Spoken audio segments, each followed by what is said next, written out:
Online video games कितनी खतरनाक होती है। 5 साल पहले एक बच्चा अपने आप को रूम में लॉक कर लेता है ताकि उसके पेरेंट्स उसे डिस्टर्ब ना करें। तब से उसकी माँ ने उसे नहीं देखा होता।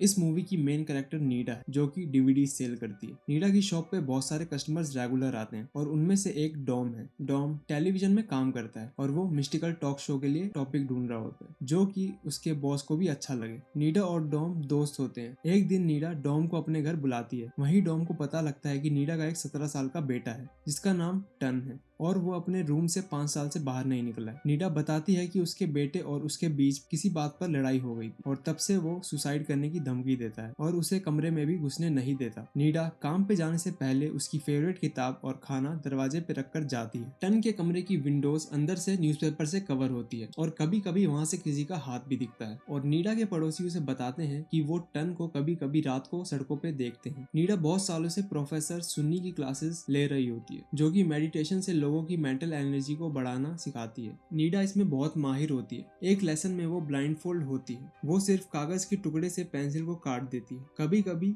नीडा को क्लास में कुछ अजीब चीजें दिखाई देती हैं, पर इसके बावजूद वो अपनी टीचर पर भरोसा रखती है और अपने सारे कस्टमर्स को उनकी क्लासेस ज्वाइन करने के लिए कहती है। नीडा के सामने एक लड़की अपनी माँ के साथ रहती है जिसका नाम पैन होता है। पैन को बचपन से एक एलर्जिक बीमारी होती है, इसलिए वो कभी भी घर से बाहर नहीं निकलती। किसी को भी उसकी बीमारी का कारण नहीं पता, पर उसकी माँ उसको ठीक करने के लिए बहुत सारे पैसे लगा रही होती है। उसकी माँ का बहुत टाइम पहले डाइवोर्स हो चुका है और वो काफी आदमियों को डेट करती है। इस वजह से घर पर ज्यादा नहीं रहती। पैन इस बात को लेकर टेंशन में रहती है, पर फिर भी वो अपनी माँ को कहती है वो खुश है और उसके जाने के बाद वो अकेली रहती है। पैन सोचती है वो कभी ठीक नहीं हो पाएगी और सुसाइड करने का सोचती है और वो सुसाइड नोट लिखने लग जाती है। जैसे ही वो अपनी नस काटने वाली होती है, बाहर से उसे किसी के कार पे गिरने की आवाज आती है और वो रुक जाती है। डोम टन की कहानी में बहुत इंटरेस्टेड होता है और वो उस पर रिसर्च कर रहा होता है। उसे पता चलता है कि हिकिकोमोरी सिंड्रोम आजकल के बच्चों में बहुत कॉमन हो गया है। इसमें बच्चे किसी से भी मिलना नहीं चाहते। वो दिन में सोते हैं और रात को जगते हैं, ना ही स्कूल जाते हैं और ना ही सूरज को देखना पसंद करते हैं। वो इसके ऊपर शो का स्क्रीन पे लिखता है और डायरेक्टर को बताता है, पर उसका डायरेक्टर उसमें कुछ खास इंटरेस्ट नहीं दिखाता। पर वो उसे पहले टन से बात करने के लिए कहता है। डोम नीडा के पास जाता है और उसे इस सिंड्रोम के बारे में बताता है और बोलता है कि वो इस सिंड्रोम की इम्पोर्टेंट पार्ट है क्योंकि वो टन की अच्छे से देखभाल करती है। इस वजह से उसे कभी अपने कमरे से बाहर निकलने की जरूरत नहीं पड़ती। नीडा कहती है अपने आप को कमरे में बंद करना टन का डिसीजन है, पर डोम कहता है कि हमें उसे कमरे से बाहर निकालने का ट्राई करना चाहिए। नीडा और डोम टन के रूम के पास जाते हैं और वहाँ दरवाजे पे डू नॉट एंटर लिखा होता है। नीडा डोर खटखटाती है और फिर दरवाजे के नीचे से एक खून में लिखा हुआ नोट आता है जिसपे लिखा होता है लीव मी अलोन। नीडा और डोम डर जाते हैं और उसे बाहर आने के लिए बोलते हैं, पर फिर एक नोट खून में लिपटा हुआ आता है जिसपे लिखा होता है अगर तुम मुझे अकेला नहीं छोड़ोगे मैं अपने आप को मार लूंगा। ये सुनकर नीडा डर जाती है और उसके बाद गेट के नीचे से एक बच्चे की कटी हुई उंगली आती है। नीडा डोम को वहां से जाने के लिए कहती है, पर डोम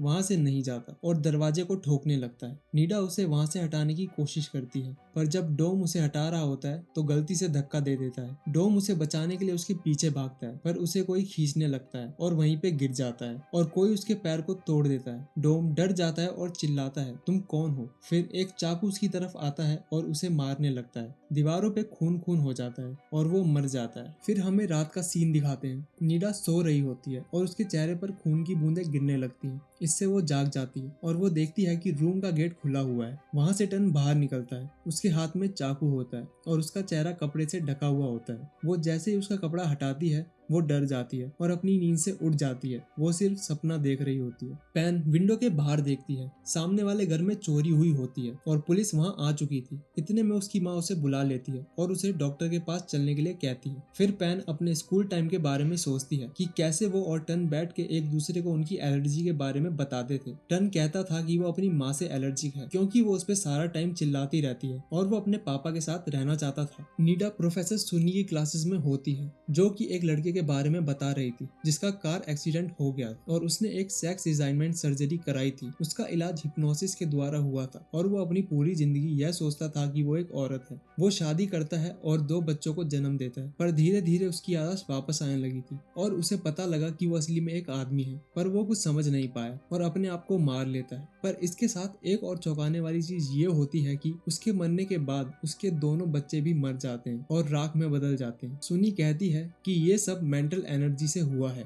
नीडा ये स्टोरी सुनकर बहुत डर जाती है। पैन और उसकी माँ क्लिनिक से वापस आ जाते हैं और इस बार भी कोई रिजल्ट नहीं मिलता, इसलिए पैन बहुत दुखी होती है। उसकी तरफ एक मोटरसाइकिल आ रही होती है पर वो ध्यान नहीं देती। वो बाइक से लगने ही वाली होती है पर नीडा उसे बचा लेती है। फिर नीडा उसकी माँ से बात करती है और उसे प्रोफेसर सुन्नी के बारे में बताती है और बोलती है शायद ये पैन की हेल्प कर सके। उसकी माँ उसे इसके लिए शुक्रिया कहती है पर जैसे ही वो घर में घुसती है वो नीडा पे इसके लिए गुस्सा होने लग जाती है। फिर वो डेट पर चली जाती है। तब पैन नीडा का दिया हुआ ब्राउशर पढ़ती है। वहाँ एक कैट आ जाती है और पैन एलर्जिक अटैक के बावजूद भी उसे खाना खिलाती है। तभी उसे नीडा दिखाई देती है और वो उसे अपने घर बुलाती है और कहती है कि उसने ये ब्राउशर पढ़ा और अब उसे कुछ पूछना है। नीडा उसे बोलती है प्रोफेसर सुन्नी ही तुम्हारी बीमारी ठीक कर सकती है। फिर उसे अपने पास्ट का एक सीन याद आता है जिसमें वो अपने पति से लड़ रही होती है। वो उससे पूछती है कि तुम इतने दिनों से कहाँ पे थे, जिसपे वो बोलता है कि वो बिजनेस के काम से गया हुआ था। तभी नीडा उसका कैमरा चेक करने लग जाती है और अपने हस्बैंड की किसी और के साथ फोटो देख लेती है। इस पे वो उसे मारने लग जाती है और उस पे चिल्लाने लगती है पर उसका पति उसे शांत कराने की कोशिश करता है पर वो शांत नहीं होती। गुस्से में वो नीडा को धक्का दे देता है। टन ये सब ऊपर से देख रहा होता है। उसका पति चिल्लाता है और उसे बोलता है कि वो उसे छोड़ रहा है और टन को गुड बाय करने जा रहा होता है पर नीडा गन उठा लेती है और उसे बोलती है हमारा बेटा हम दोनों को एक साथ देखना चाहता है। नीडा अपने पास्ट के बारे में सोचकर रोने लग जाती है। सड़क पे कुछ लोग बात कर रहे होते हैं तभी वो टन के बारे में बात करने लग जाते हैं। एक आदमी बोलता है टन अपने फादर के साथ जा चुका है पर दूसरे लोग बोलते हैं कि लड़ाई के बाद फादर उन दोनों को छोड़कर चला गया है। पर एक लड़का कहता है कि टन कभी कभी रात को बाहर दिखाई देता है और वो टन के बारे में पता लगाने का डिसीजन करता है। फिर हम दोबारा देखते हैं कि पैन सुसाइड करने के लिए तैयारी कर रही होती है क्योंकि वो अपनी माँ पर बोझ बन के नहीं रहना चाहती थी। यही सेम सीन हमें फिल्म के शुरुआत में दिखाया गया था पर अब हमें आगे का सीन दिखाया जाता है कि उस टाइम क्या हुआ था। जो लड़का टन के बारे में पता लगाना चाहता था वो अपने ऊपर वाले कमरे में जाता है और सीलिंग को हटा के नीडा के फ्लैट में घुस जाता है। पैन सुसाइड नोट लिखती है। बाहर आंधी आ रही होती है। फिर हमें वही पड़ोसी दिखाते हैं जिसके यहाँ पहले चोरी हुई थी, जो कि सोफे पर गन लेकर बैठा होता है। वो लड़का टन के रूम के पास पहुंच जाता है और पैनल उठा के फोटो खींचने की कोशिश करता है। वहीं हमें पैन दिखती है जो नाइफ में अपनी रिफ्लेक्शन देख रही होती है। लड़का पहली फोटो सही से नहीं ले पाता और दोबारा लेने की ट्राई करता है पर उसे फोटो में कुछ अजीब दिखता है जिससे वो डर जाता है और वहां से भागने लगता है पर सीलिंग टूट जाती है और वो लड़का नीचे गिर जाता है। वो उठता है और फेंस पर चढ़ रहा होता है। तभी पड़ोसी सोचता है कि ये भी कोई चोर है और उसे गोली मार देता है। लड़का कार की छत पर बहुत तेज जाके गिरता है। पैन वो आवाज सुनती है और चाकू हटाकर खिड़की से बाहर देखने लगती है। नीडा टैक्सी में बैठकर अपने घर आ रही होती है। तभी पैन को एक कैट दिखती है जो कि चिल्ला रही थी क्योंकि उसके सर पर एक बैग फंसा होता है। पैन बैग को हटाने के लिए बाहर आती है और कैट को अपने पास बुलाती है पर कैट नीडा के घर के पास भाग जाती है। गेट खुलता है और कैट घर के अंदर चली जाती है। पैन उसके पीछे भागती है और कैट को सीढ़ियों पे देखती है जो कि टन के रूम की तरफ जा रही थी। पैन कैट के सर से बैग हटाती है। तभी एक पैनल सीलिंग से गिर जाता है। ये देखकर वो डर जाती है। फिर वो ऊपर उस सीलिंग की तरफ देखती है। तभी उसे डोम की लाश दिखाई देती है जो कि एक पन्नी में लिपटी हुई थी। ये देखकर वो डर जाती है और अपने घर की तरफ भागने लगती है पर तभी कोई गेट खोलता है। नीडा जल्दी से अपने घर में घुसती है। ऐसा लगता है जैसे वो किसी से छुप रही थी। तभी गेट दोबारा खुलता है और उसका पति अंदर आता है। नीडा चिल्लाती है तुम यहाँ क्या कर रहे हो, तुम तो मर चुके हो। उसका पति बोलता है मैं जिंदा हूँ, हमारा बेटा है जो कि मर चुका है। फिर हमें पास्ट के सीन्स दिखते हैं।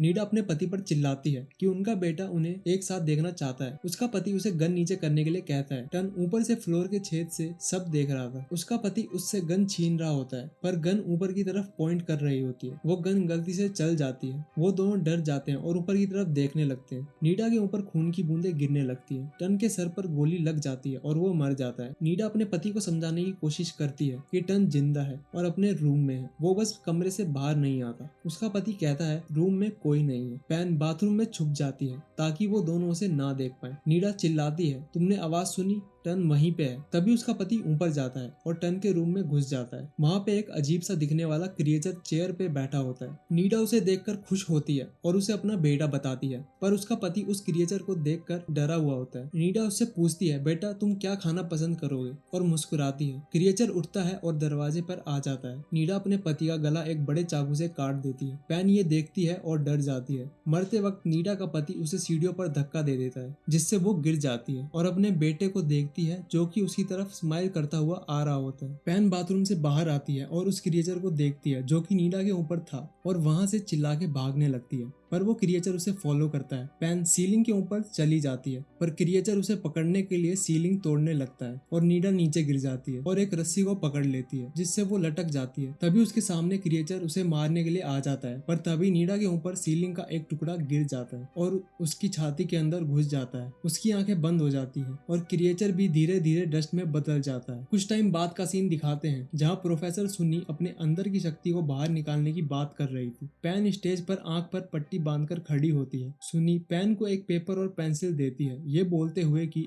ये एक लकड़ी और चाकू है। पेन एक झटके में उस पेपर से पेंसिल को काट देती है। ये देखकर सब ताली बजाने लग जाते हैं और उसकी माँ भी बहुत खुश होती है। प्रोफेसर सुन्नी ये कहती है कि ये अपने ऊपर भरोसा करने की ताकत है। फिर हमें पागलखाना दिखाया जाता है। एक डॉक्टर बच्चों को एक डिफिकल्ट केस के बारे में बता रहा होता है और बोलता है अगर तुमने इसका इलाज टाइम पे चालू नहीं किया तो बहुत देरी हो सकती है। वो एक दरवाजे के पास से जाते हैं। उस कमरे में नीडा फ्लोर पर बैठी होती है। वो अभी भी अपने इल्यूजन्स में जी रही थी। तभी दरवाजे के नीचे से एक नोट आता है जिसपे लिखा होता है आई लव यू मॉम। नीडा उसे देखकर स्माइल करती है और उसे अपनी छाती से लगा लेती है।